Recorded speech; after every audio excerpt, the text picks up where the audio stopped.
Sebutkan saudara kita tentang Nahdlatul Ulama NU. Sebutkan tentang saudara kita yang ada di Persis. Sebutkan saudara kita yang ada di kelompok perjuangan Ikhwanul Muslimin. Sebutkan saudara kita yang mana saja yang akan kita sebutkan. Mereka Ahlus Sunnah wal Jamaah seluruhnya. Berangkat dari kelebihan dan kekurangan mereka, mereka saudara kita, kita saudara mereka. Kalau setiap kelompok berpikir macam ini, maka akan ketahuan bahwa kita sesama kita tidak layak untuk dibentur-benturkan dan tidak pantas untuk saling bermusuhan. Musuh kita yang nyata adalah Yahudi, Zionis Israel. Musuh kita yang nyata adalah Nasara yang merangi Islam yang di bawah payung PBB dengan Amerikanya. Musuh kita yang nyata pada hari ini adalah Syiah yang dipimpin oleh Iran di seluruh dunia. Ini musuh kita yang nyata. Jelas siapa di hadapan kita. Tetapi umat Islam dibentur-benturkan dengan isu-isu yang mereka yang buat, orang kafir itu buat, termasuk Syiah yang buat, semacam Wahabi dan segala macamnya. La haula wala quwata illa billah. Ibarat tentang masalah ini perlu saya beritahukan, dan semoga saja nasihat ini bermanfaat untuk saya, saudara saya yang tercinta, seluruh Ahlus Sunnah wal Jamaah dimanapun berada. Hari ini Arab Saudi diserang habis-habisan. Amerika juga bersatu dengan Iran. Iran berarti di belakangnya ada Rusia, ada Cina, ada India dan lain-lainnya. Ini adalah blok timur. Amerika sebagai energi terkuat yang ada di PBB menyatakan Iran adalah saudara kita. Sekarang di Iran, seluruh kota-kota yang ada di Iran hari ini ibarat Allah, semua tulisan-tulisan matilah Amerika di dinding-dinding di mana saja sudah mereka hapus. Yang digantikan dengan matilah Saudi, matilah Saudi, matilah Saudi. Lalu orang-orang muslimin di seluruh dunia, termasuk di Indonesia, berhasil dibakar dan disulut dengan isu Wahabi yang disematkan kepada Saudi. Disematkan kepada imam-imam yang memimpin di Masjidil Haram, di Masjid Nabawi. Disematkan istilah Wahabi ini kepada ulama-ulama yang bersumber dari Saudi. La haula wa la quwata illa billah. Ketahuilah hamba-hamba Allah, ini fitnah. Sebab apa? Dengarkan hadis-hadis Rasulullah sallallahu alaihi wasallam berikut ini. Semoga kita tersadar betapa kita telah diadu domba oleh musuh-musuh Allah yang membawakan istilah-istilah yang tidak patut untuk dipercayai bersama. Saya yakin dan berbaik sangka bahwa seluruh yang hadir dalam Jumatan ini, di masjid ini, insya-Allah taala bukan termasuk orang-orang yang mudah disulut dengan paham-paham seperti ini. Tetapi saya berharap melalui media yang ada, media sosial yang ada, dari dunia maya segala macamnya, di seluruh Indonesia bahkan menerobos ke seluruh dunia, sampailah hendaknya nasihat ini. Bahwa sesungguhnya isu-isu yang tidak pantas disematkan kepada Islam, khususnya Wahabi-Wahabi, dan menyerang Arab Saudi. Sekali lagi, saya termasuk orang yang benci dengan Arab Saudi.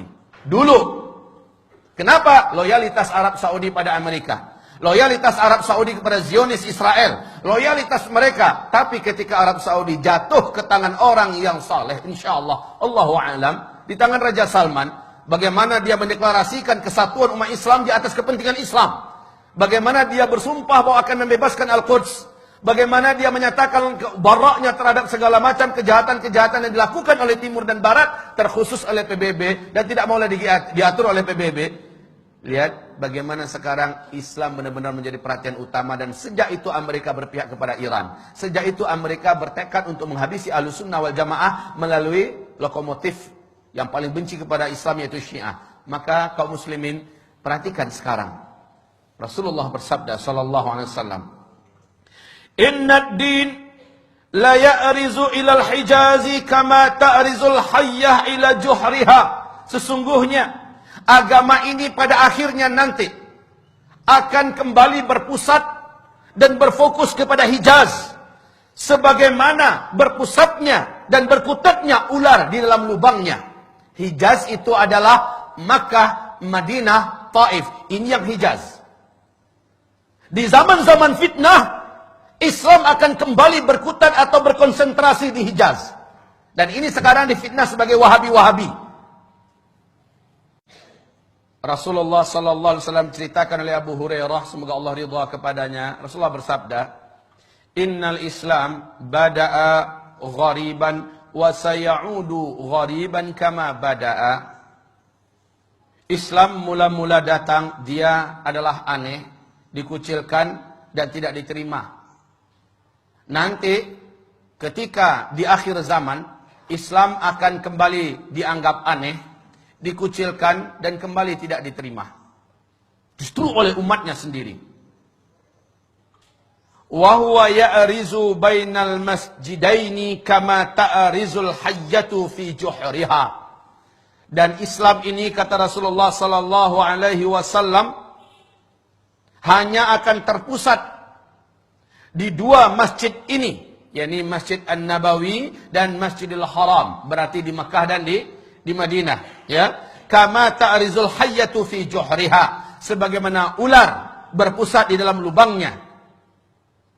Hari ini sekali lagi isu tentang Abdul Wahab bin Abdul Rahman Al-Afriqi di abad kedua dari kelompok komunitas Khawarij yang menganggap kelompoknya saja yang paling benar, di luarnya sesat seluruhnya, yang mengkafir-kafirkan orang, membid'ah-bid'ahkan orang pada abad kedua Hijriah, bukan Syekh Muhammad bin Abdul Wahab At-Tamimi yang ada di Hijaz, bukan. Ini jelas mujaddid.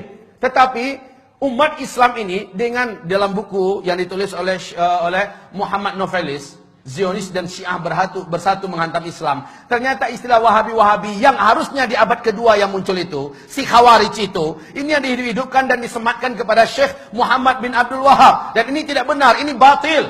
Syekh Muhammad bin Abdul Wahab adalah seorang mujaddid, ulama Ahlus Sunnah wal Jamaah. Lihat seluruh bacaan-bacaan yang ditulisnya. Lihat seluruh gubahan-gubahannya. Lihat seluruh penyampaiannya. Sama dengan yang ada pada umat Islam pada hari ini. Baik yang dipakai dan diamalkan oleh NU. Baik yang diamalkan dipakai oleh umat Islam yang ada di Muhammadiyah. Baik yang dipakai oleh Ahlussunnah wal Jamaah yang ada di mana-mana. Tapi yang ditulis, yang diucapkan, dilafazkan oleh sang Khawarij abad kedua Hijriah, yakni Abdul Wahab bin Abdul Rahman. Ini dia yang sesat menyesatkan. Tapi orang Syiah menyematkan ini kepada Syekh Muhammad bin Abdul Wahab. Inilah kebatilan yang nyata, ibarat Allah yang kami muliakan. Lalu umat Islam sekarang mau saja percaya dan dibentur-benturkan. Betapa prihatinnya, perih hati saya ketika mendengar ada seorang Sunni diusir oleh saudara Sunninya yang lain. Kenapa? Sunni yang ini adalah mereka dari komunitas mayoritas. Punya kebiasaan mengamalkan ini nama itu. Yang Sunni ini tidak mau mengikuti semacam Maulid Nabi, Isra Mi'raj, nggak mengikuti, ya. Tapi dia tetap baik berhubungan dengan masyarakat. Dianggap dan dibakar-bakar, disponsori, ini adalah paham Wahabi. Diusir dari kampungnya, diusir, tidak boleh lagi tinggal di kampung, bahkan diancam bakar. Rumahnya memang dibakar. Sampai-sampai ketika disakiti sekeluarga, padahal sama-sama Sunni, yang bertepuk tangan Syi'i, orang Syiah, karena kompor yang mereka nyalakan telah membakar sesama umat Islam. Harusnya kaum muslimin sadarilah, semua sifat-sifat Wahabi yang diceritakan oleh saudara kita yang menyebar di mana-mana 100% ada pada komunitas Syiah. Semua sifat-sifat yang ada pada Wahabi-Wahabi itu ada pada Syiah seluruhnya. Baca tentang Syiah, lihat perangai Wahabi, 100% ada pada Syiah. Yang maling mereka, yang teriak maling mereka dan mengadu domba sesama umat Islam. Sadarlah. Sadarlah. Wahai saudaraku, jangan mau dibentur-benturkan. Cintai saudaramu. Dan kata Rasulullah SAW, La tadkhulul jannah hatta tu'minu. Kamu tidak akan pernah masuk ke dalam surga sampai kamu menjadi orang yang beriman. Wa la tu'minu hatta tahabbu. Dan kamu tidak akan pernah menjadi orang yang beriman sehingga kamu saling mencintai. Kamu tidak akan pernah menjadi orang yang beriman sampai kamu saling mencintai. Saling mencintai ini adalah syarat menjadi orang yang beriman. Ibarat Allah, ma'asyiral muslimin, hamba-hamba Allah yang kami muliakan. Bagaimana, surga mana yang akan kita layak masuki sementara kita membenci sama orang beriman?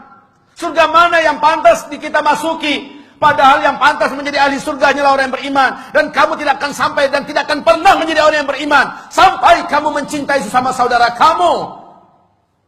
Perbedaan nama, perbedaan karakter, perbedaan sifat dan sebagainya, jangan dijadikan alasan untuk kita tidak menganggapnya saudara kita.